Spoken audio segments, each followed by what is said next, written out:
Hello दोस्तों, मैं अर्चना सिंह हाजिर हूं आपके सामने शेड हेल्मस्टेटर की एक बहुत ही इंटरेस्टिंग बुक क्या कहें जब स्वयं से बात करें के साथ। क्या कहें जब स्वयं से बात करें।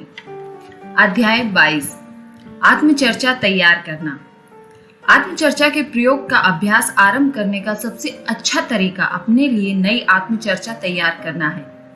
यह कितना आसान हो सकता है यह जानने के लिए कुछ समय निकालें और किसी अत्यंत सरल विषय पर आत्मचर्चा की संक्षिप्त पटकथा लिख लें। आप यह अभ्यास मन ही मन में भी कर सकते हैं। जब मैंने द सेल्फ टॉक सॉल्यूशन पुस्तक लिखी थी तो मैंने आत्मचर्चा के दैनिक जीवन से प्रत्यक्ष रूप से जुड़े हुए कुछ विशेष क्षेत्रों पर ध्यान दिया था। घर पर, ऑफिस में आंतरिक तौर पर अपने आप से व्यवहार करने, दूसरे लोगों से व्यवहार करने, लक्ष्य तक पहुंचने और व्यक्तिगत विकास करने के क्षेत्रों पर। उस पुस्तक में मैंने दैनिक जीवन के इन सभी क्षेत्रों में से प्रत्येक के लिए शब्द दर शब्द आत्मचर्चा की पूरी पटकथाएं लिखी। यह पुस्तक किसी के लिए भी संदर्भ मैनुअल के रूप में तैयार की गई थी। इसका लक्ष्य था कि आप जीवन के लगभग प्रत्येक क्षेत्र में अर्थात नौकरी, घर परिवार, लक्ष्यों, समस्याओं और व्यक्तिगत संभावना के लिए आत्मचर्चा का प्रयोग तत्काल आरंभ कर सके और शब्द दर शब्द आत्मचर्चा का तुरंत लाभ ले सके। उस पुस्तक को लिखने में मैंने आत्मचर्चा के 2500 से अधिक वाक्यांशों और आत्म सुझावों पर शोध किया था, उन्हें पहचाना था और सावधानी से लिखा था। इस प्रक्रिया में मैंने यह सीखा कि यदि किसी विचार से पहले कभी हमारे विरुद्ध काम किया है तो भी हम उसे नए शब्दों में ढालकर अपने पक्ष में काम करने का आत्मनिर्देश दे सकते हैं। हमारी आत्मचर्चा कभी काल्पनिक नहीं होती। इसमें ऐसी कोई भी और प्रत्येक चीज सम्मिलित होती है जिसके बारे में हम आगे विचार करेंगे। प्रत्येक चीज को नए शब्दों में रखा जा सकता है जिससे वह हमारे लिए थोड़े अथवा अधिक अच्छे ढंग से काम कर सके। प्रत्येक विषय के लिए सही आत्मचर्चा। जब आप अपनी आत्मचर्चा को नए शब्दों में रखना आरंभ करें तो मन में आने वाले किसी भी विषय को चुन सकते हैं, उसके लिए उचित आत्मचर्चा लिख सकते हैं। आरंभ करने के लिए मैं आपको कुछ उदाहरण दूंगा। पहले मैंने यह सुझाव दिया था कि आप अतीत में अपने द्वारा प्रयुक्त नकारात्मक आत्मचर्चा के 10 वाक्यांशों की सूची बनाएं। कई बार यह जानना आश्चर्यजनक होता है कि थोड़े अभ्यास के बाद इन वाक्यांशों को बदलना कितना आसान होता है। आप नकारात्मक आत्मचर्चा के जिस भी वाक्यांश का प्रयोग करते हैं उसे सकारात्मक आत्मचर्चा में बदला जा सकता है। कुछ ही समय में आप देखेंगे कि सही तरीके से उनका प्रयोग करना पुराने तरीके जितना ही आसान और स्वाभाविक है। आइए हम आत्मचर्चा के वाक्यांशों के कुछ ऐसे उदाहरण लेते हैं नकारात्मक आत्मचर्चा की साधारण सूची में मिल सकते हैं। हो सकता है कि ये उदाहरण वे ना हो जिनका प्रयोग आप करते हो, लेकिन उन्हें बदलने की प्रक्रिया वैसी ही होगी जो यहाँ बताई जा रही है। यहाँ नकारात्मक आत्मचर्चा का एक सैंपल सूची दी जा रही है। हो सकता है कि ये उदाहरण आपकी आत्मचर्चा के अनुरूप ना हो और वे आपके सामने की समस्याओं या अवसरों से मेल ना खाते हो, लेकिन फिर भी उनमें समानता होती है। ऑफिस में मेरे लिए चीजें ठीक नहीं हो रही हैं। अब मैं अपने बेटे के साथ संवाद नहीं कर पाता।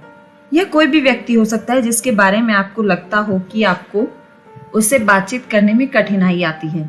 मुझे प्रातःकाल बिस्तर से उठने में कठिनाई होती है। आज बड़ा कठिन दिन है। मुझे अधिक व्यायाम करने की आवश्यकता है। मैं अधिक पैसे बचाना चाहता हूं पर ऐसा कर नहीं पाता। काश मेरे पास अधिक समय होता। पिछले अध्यायों में हमने आत्मचर्चा के जिन पटकथाओं के बारे में बात की उसे याद करें। यदि आपने अपनी नकारात्मक आत्मचर्चा के उदाहरण लिखे हैं तो आप अब उन्हें एक अलग तरीके से दोबारा लिख सकते हैं, सकारात्मक तरीके से और वर्तमान काल में। यदि आपने कोई सूची नहीं बनाई है तो मस्तिष्क में आने वाली नकारात्मक आत्मचर्चा के उन उदाहरणों के बारे में सोचें और मानसिक रूप से वही करें, उन्हें नए शब्दों में ढालें। उदाहरण 1, ऑफिस में मेरे लिए चीजें ठीक नहीं हो रही हैं। इस आत्मकथन को आसानी से इस रूप बदला जा सकता है। मैं अपने काम का आनंद लेता हूँ। मैं समस्याओं को समझता हूँ और उनका समाधान भी पा लेता हूँ। उदाहरण 2, अब मैं अपने बेटे के साथ संवाद नहीं कर पाता। स्वयं को पराजित करने वाले इन शब्दों के साथ अपने अवचेतन मन की प्रोग्रामिंग करने की अपेक्षा इसे आसानी से एक नए सेल्फ प्रोग्राम में ढाला जा सकता है। मैं सुनने, बात करने और संवाद करने के लिए समय निकालता हूँ। मैं धैर्यवान और समझदार हूँ। ये इतना महत्वपूर्ण है कि इस पर काम करना चाहिए और अब मैं इस पर काम कर रहा हूँ। उदाहरण 3, मुझे सुबह बिस्तर से उठने में कठिनाई होती है। अपने आप को यह बताने से आपको बिस्तर से उठने में कोई सहायता नहीं मिलेगी। जब यह विचार आए तो प्रत्येक बार शब्दों को बदलकर इस प्रकार कर दे, सुबह बिस्तर से उठना मेरे लिए आसान है। मैं उठता हूँ और लक्ष्य को प्राप्त करने में जुट जाता हूँ।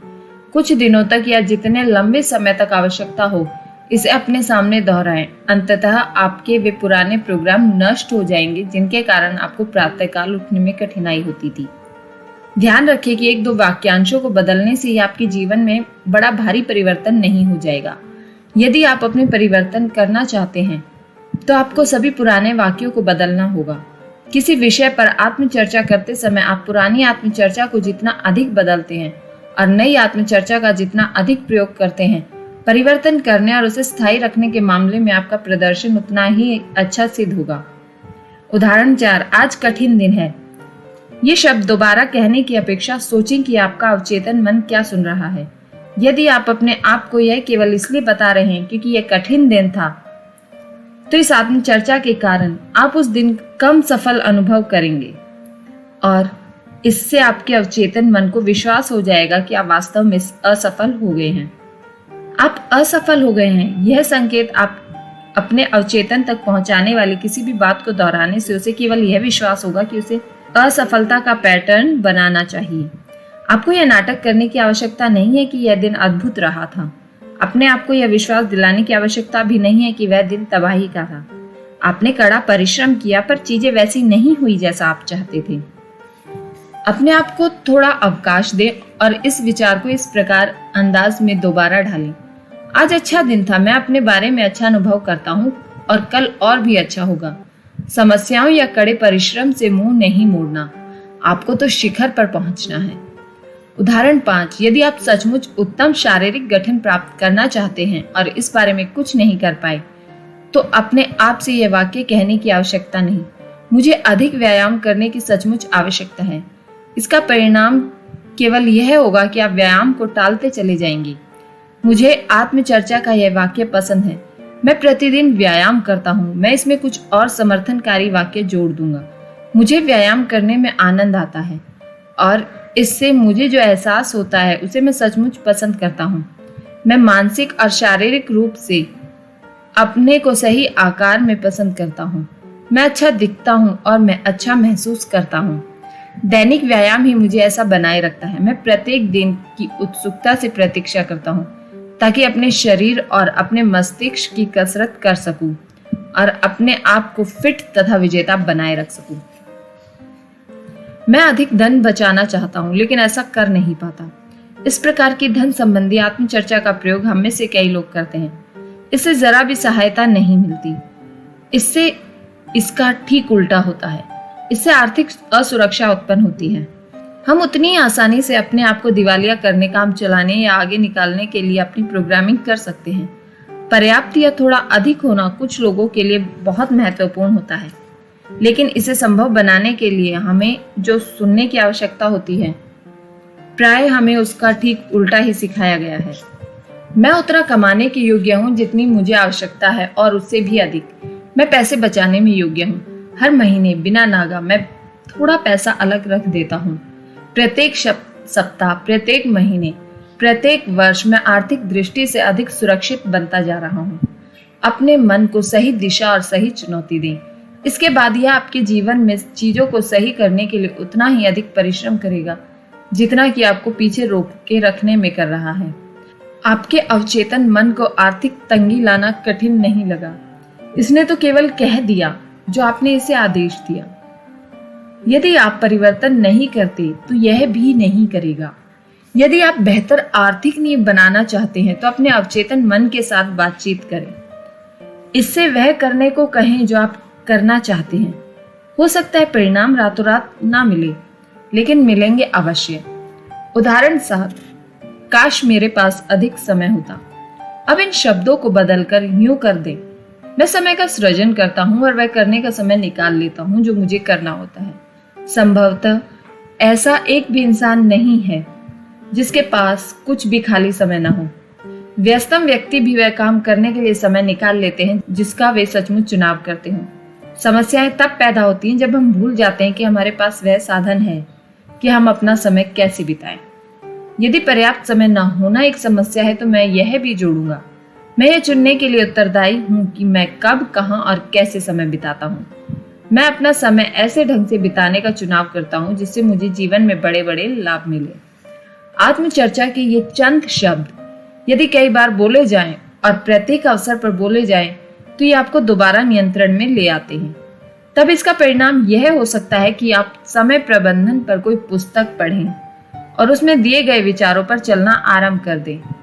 हो सकता है कि आप कुछ कम उत्तरदायित्व लें, अधिक बार ना कहें, अपनी दिनचर्या को दोबारा व्यवस्थित करें या कम समय बर्बाद करें और उन चीजों को करने में अधिक समय बिताएं जिन्हें आप करना चाहते हैं।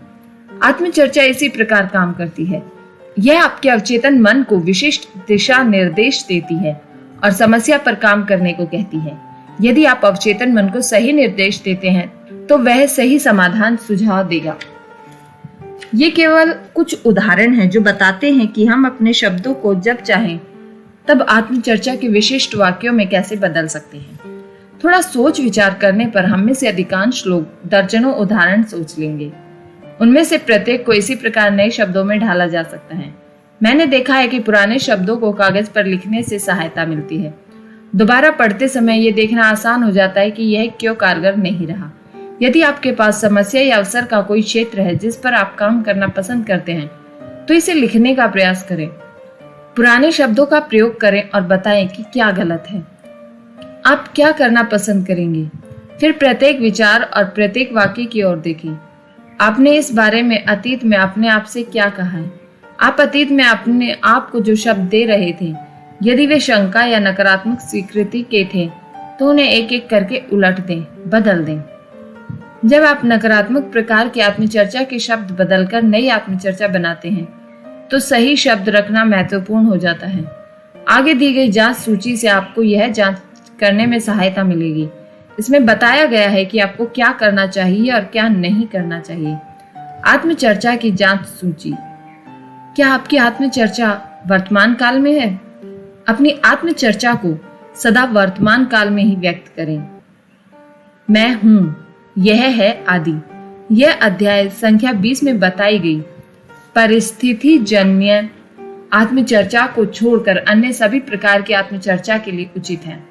आत्मचर्चा के अन्य सभी रूपों में आप अवचेतन मन के लिए जो चित्र बना रहे हैं वह उतना ही सजीव होना चाहिए मानो आप पहले से ही अपने उद्देश्यों को प्राप्त कर चुके हों।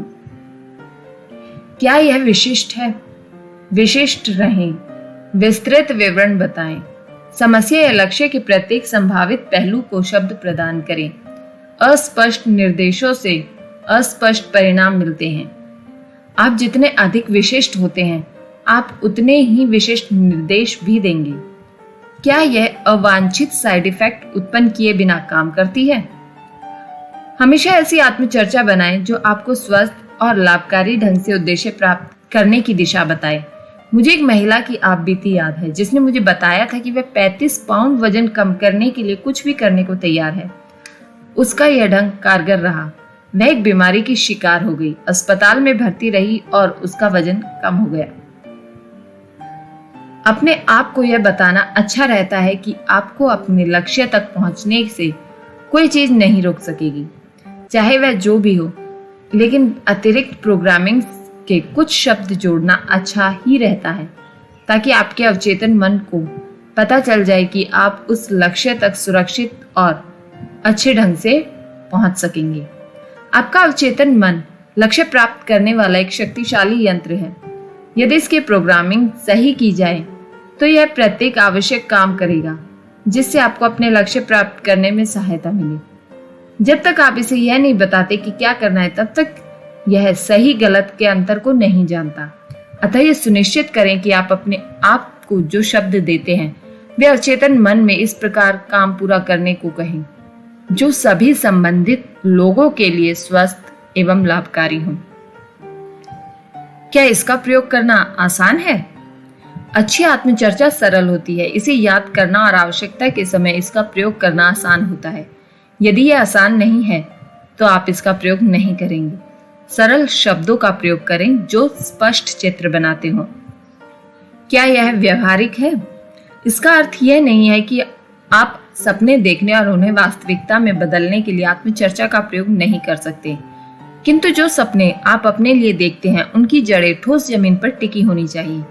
यदि आप असंभव को प्राप्त करने के लिए अपनी प्रोग्रामिंग करते हैं तो इसे कुंठा और असफलता ही उत्पन्न होगी।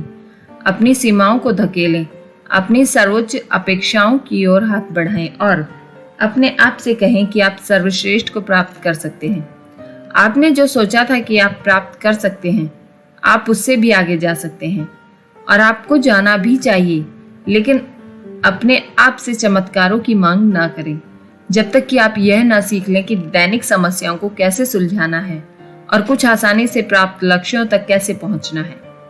यदि आप सचमुच अच्छे बन जाते तो बाद में इन चमत्कारों के लिए पर्याप्त समय रहेगा। क्या यह व्यक्तिगत एवं वास्तविक है? जब आप आत्मचर्चा कर रहे हो तो बातचीत करें, इधर उधर की ना हाकें। पुरानी आत्मचर्चा को नई में बदलने का एक प्रमुख कारण अपने आप को तथ्यों से निपटने का एक बेहतर ढंग देना है।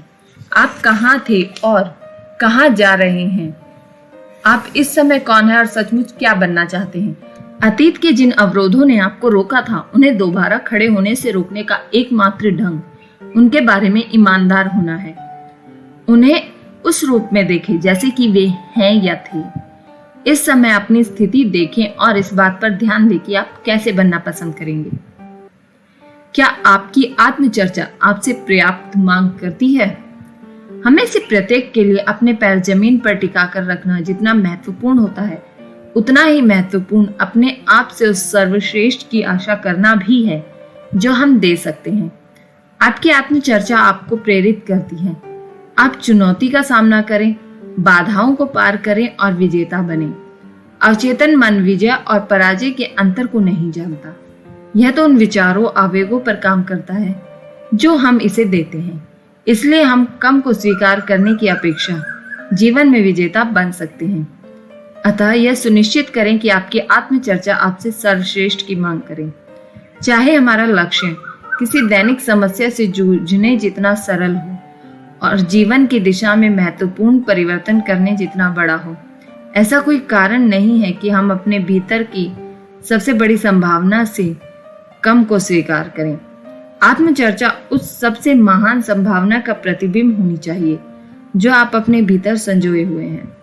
अपने मूल्य को कभी कम ना आके यह सुनिश्चित करें कि आपकी आत्मचर्चा आपकी सच्ची संभावना को पहचानने और आपसे सर्वश्रेष्ठ बनने की आशा करें। आप आत्मचर्चा का किसी भी रूप में प्रयोग करें, पर इस जांच सूची को ध्यान में रखें। यदि आपकी आत्मचर्चा इन दिशा निर्देशों का पालन करती है तो गलत ढंग से आपकी प्रोग्रामिंग करने की चिंता करने की अपेक्षा आप आश्वस्त रह सकते हैं कि आप अपने आप को सही दिशा दे रहे हैं और सही परिणाम पाने के लिए अपने आप को निर्धारित कर रहे हैं। अब तक शायद आपने इस पुस्तक में बताई गई आत्मचर्चा की तकनीकों का प्रयोग शुरू कर दिया होगा, और यदि आपने इस बारे में जागरूक होना शुरू कर दिया है कि आप क्या बोलते हैं और कैसे बोलते हैं, तो आप सही दिशा में आगे बढ़ रहे हैं।